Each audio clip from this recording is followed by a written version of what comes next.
तर लाल बोवा आता पहा माझ्या हातामध्ये आहे, दिसत असेल तुम्हाला. आणि एवढी खुशी होत आहे. आपण म्हणजे ज्या गोष्टीसाठी इकडं पाहायला येतो आणि ते आपल्याला दिसते तर त्याचा आनंद वेगळाच राहतो. आपण आता पोतलीभर काड्या ह्या पोतलीत टाकल्या आहेत, जमा केल्या आहेत एवढ्या. आणि हे जागा पण आता साफसूफ करत आहो एवढी. तर मी आता ह्या निंबाच्या झाडाला कापलो, कारण तर म्हणजे हॅलो मित्रांनो, तुमचं स्वागत आहे माझ्या एका नव्या ब्लॉगमध्ये. तर आज मी इकडे आलो सकाळी सकाळी रनिंगला, आणि 2 किलोमीटर आता धावायचं आहे मला. आणि पाहू किती टाईम लागते तर तुम्हाला सांगेनच मी. आणि आज आपल्याला पाहायचं आहेत गाईज सोनुल्या लालबुवे. तुम्हाला दाखवणार आहे मी, कारण तर पाणी पडून झालं आहे, सर्वकडे हिरवागारही झाला आहे. तर तुम्हाला आज दाखवीन मी सोनुल्या, आणि वावरात थोडासा काम पण आहे. तर जाऊया, काम पण करूया, आणि सोनुल्या आणि लालबुवे पण तुम्हाला दाखवणार आहो मी. तर शेवटपर्यंत बघा, खूप मजा येणार आहे ह्या ब्लॉगमध्ये. आणि आता आलो मी धावून पूर्ण 2 किलोमीटर. तर मला लागले आता 9:30-10 मिनिट तरी लागलेच. पण हा टाईम म्हणजे थोडंसं जास्तच झाला. तर आपल्याला अजून स्पीड वाढवायची गरज आहे. तर आपण आता रोज तर प्रॅक्टिस करतच होईल, आता होता होता तर होणारच आहे. आता थोडीशी एक्सरसाइज करूया. पाण्याला पण थोडी थोडी सुरुवात झाली आहे, आणि चांगला वाटत आहे. म्हणजे ऊन वगैरे नाही निघली तर रनिंग करायला तेवढा काही त्रास आला नाही. पण थोडीशी अजून स्पीड आपली वाढायला पाहिजे होती. तर इशिका आणि मी इकडं वावराकडे आलो, आणि पावसाळ्यात निघणाऱ्या असे आम्ही एका पाहुण्याला शोधायला आलो. तुम्ही त्याचा अंदाजा लावू शकता. तो म्हणजे रेड वेल्वेट माईट, त्याला इंग्लिशमध्ये असे म्हणतात, आणि मराठीमध्ये तर आम्ही त्याला लालबुवा असेच म्हणतो. तर पाहूया आज आपल्याला तो भेटते की नाही. तर पाऊस पडल्यावर नंतर तर तो लाल मातीतच दिसते आपल्याला, कारण तर लालबुवा आहे तर तो लाल मातीतच जास्त करून राहते, असंच आम्ही लहानपणीपासून जे ऐकले आहे. आणि आज पण आम्ही थोडंसं लाल मातीकडेच जाणार आहोत. तर हे बांधी पाहू शकतो तुम्ही, हे लाल लाल दिसत आहे. तर यांच्या थोडीशी पारीवर बघून पाहू आपल्याला दिसते का होते. तर जास्त काही खोलात आपण जाणार नाही, कारण तर काही फक्त लालबुवासारखी चांगले किडे नाही तर वाईट किडेही पावसाळ्यात जमिनीतून बाहेर येतात. तर सावधानीपूर्वक आपण आता आज पाहणार आहोत, आणि तुम्हाला पण दाखवणारच आहोत. तर फायनली आपण त्या लोकेशनवर आलो आहोत, म्हणजे मागच्या वर्षी जिथे आपण पाहिला होता तिथेच. ह्या वर्षी जर भेटला तर चांगलाच होईल, जास्त आपल्याला वेळ लागणार नाही. जेव्हा आम्ही लहान होतो तेव्हा आपल्याला तो पाहायसाठी म्हणजे तासोन तास लागत होते, 1-2 तास तरी लागतच होते तो पाहायसाठी, आणि कधी मिळत पण नव्हता. तर आजही आपण असंच करणार आहोत. जर भेटल तर चांगलीच गोष्ट आहे, तुम्हाला पण दाखवून देईन. आम्ही आता हे जागा म्हणजे शोधतच आहोत, पण आपल्याला काही दिसलं नाही. मागे पाहिलं होतं तर येतच होता मागच्या वर्षी, पण आता काही दिसत नाही आहे. आजही आपल्याला किती वेळ पाहा लागते तो काही समजत नाही. पण आज तर आपण पाहिल्याशिवाय कुठे जाणार नाही आहोत. नाही दिसला तर आता आपला तो एक हार मानूया, पण काही दिवसात तर दिसूनच जाईल. तरी पण आज आपण शोधत आहोत. हे एवढी मोठी पार दिसत आहे. दिसला का इशू कुठं? नाही दिसला. तर शोध आपला चालू आहे, पण दिसला नाही आता एवढ्या.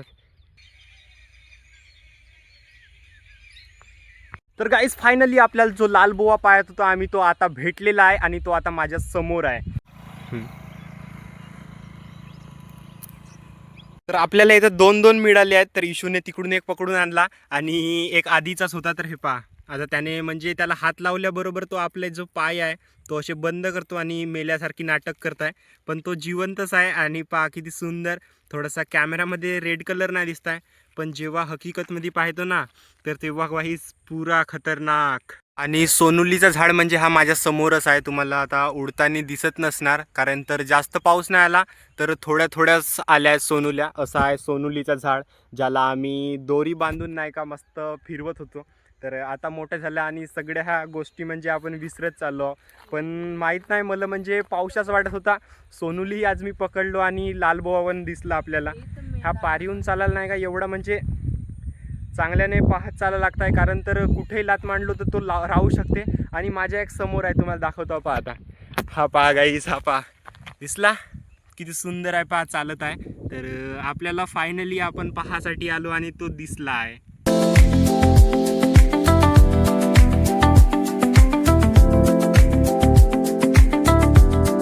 तर लालबुवा आता पहा माझ्या हातामध्ये आहे, दिसत असेल तुम्हाला. आणि एवढी खुशी होत आहे. आपण म्हणजे ज्या गोष्टीसाठी इकडं पाहायला येतो आणि ते आपल्याला दिसते तर त्याचा आनंद वेगळाच राहतो. तर आता हा झाला आहे आमचा पाहून. इथंच आम्ही याला सोडून देऊ. पहा कसं चालत आहे, दिसत आहे चालताना. तर याला इथंच सोडून देऊ, कारण घरी नेणे चांगली गोष्ट नाही आहे. तर याला सोडून देतो आता मी लवकर.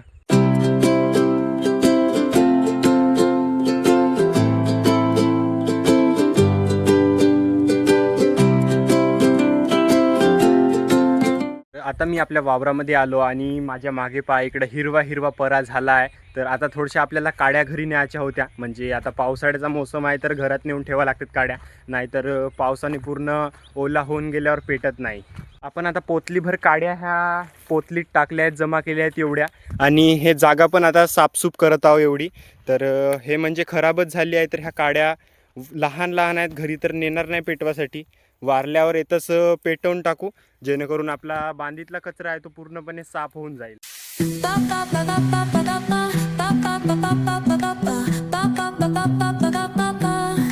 Soy arena, oh so bright. Baila conmigo toda la night. El ritmo suena. आता आम्ही पूर्ण आता वावर पाहिला आहे, आईसोबत माझ्या मागे आहे. तर इकडून पहा चारही आपले परे जे हिरवे हिरवे दिसत आहेत आपल्याला.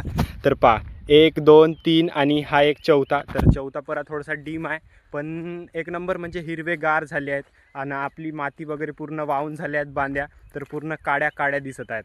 तर मी आता ह्या निंबाच्या झाडाला कापलो, कारण तर म्हणजे इथून जाता येताना थोडासा प्रॉब्लेम होत होता. आणि झाडासाठीच म्हणजे चांगला आहे की साईडच्या खालच्या फांद्या जे आहेत कापल्यामुळे झाडाची ग्रोथ जी आहे ती चांगली होती आणि लवकर म्हणजे वरती मोठा होते. तर त्याचमुळे मी कापलो. माझा काही असा उद्देश नव्हता झाडाला मारायचा आणि काही म्हणजे वाईट केलं नाही. मी सरळ सरळ आता झाड झालं आहे पहा.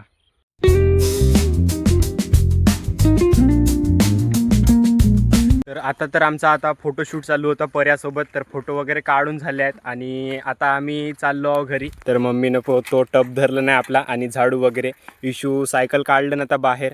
आणि हे विटायची भट्टी तर एक संपतच राहिली आहे आणि बाकीचे विटा आहेत त्या संपाच्या आहेत.